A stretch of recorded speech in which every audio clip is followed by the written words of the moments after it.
ഇന്നത്തെ എൻ്റെ കറികൾ നമുക്ക് നോക്കിയാലോ. ഇത് അമരപ്പയറാണ്. കുറച്ചുണ്ടായുള്ളൂ, ഒരു പിടി. അതുകൊണ്ട് ഞാൻ മെഴുക്കുവരട്ടി ഉണ്ടാക്കി. പിന്നെ ചെറിയ ചാള കിട്ടിയിട്ടുണ്ടായിരുന്നു, അത് നന്നായിട്ട് വറുത്തെടുത്തു. പിന്നെ ഒരു കുഞ്ഞു കഷ്ണം പാവയ്ക്ക ഉണ്ടായിരുന്നു കേട്ടോ, അതും ഞാൻ വറുത്തെടുത്തു. എനിക്ക് പച്ചപ്പാവയ്ക്ക വറുക്കണം ഭയങ്കര ഇഷ്ടമാണ്. പിന്നെ ആ ചാള ഞാൻ നല്ല പുളിയുള്ള മാങ്ങയിട്ട് തേങ്ങ അരച്ച് വെച്ചിട്ടുണ്ടായിരുന്നു. അത് ഇന്നലെ രാത്രി വെച്ചതാണ്. ചാള ഇപ്പോൾ വറുത്തതാണ്. അമരപ്പയർ ഇപ്പം ഉണ്ടാക്കിയതാണ്.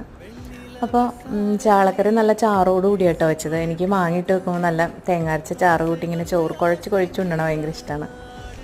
അപ്പോൾ പിന്നെ ചാള വറുത്തതും ചാളക്കറിയും പാവയ്ക്ക വറുത്തതും പിന്നെ നമ്മുടെ എന്താ പറയുക അമരപ്പയർ മെഴുക്ക് പുരട്ടി, അതായിരുന്നു കേട്ടോ ഹൈലൈറ്റ്. ഭയങ്കര ടേസ്റ്റായിരുന്നു.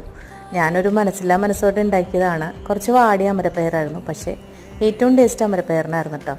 ചാളക്കറിയും ഗംഭീരമായിരുന്നു കേട്ടോ. ഞാൻ വെച്ചുകൊണ്ട് പറയണമല്ല. അപ്പോൾ നമുക്ക് അടുത്ത വീഡിയോയിൽ കാണാം.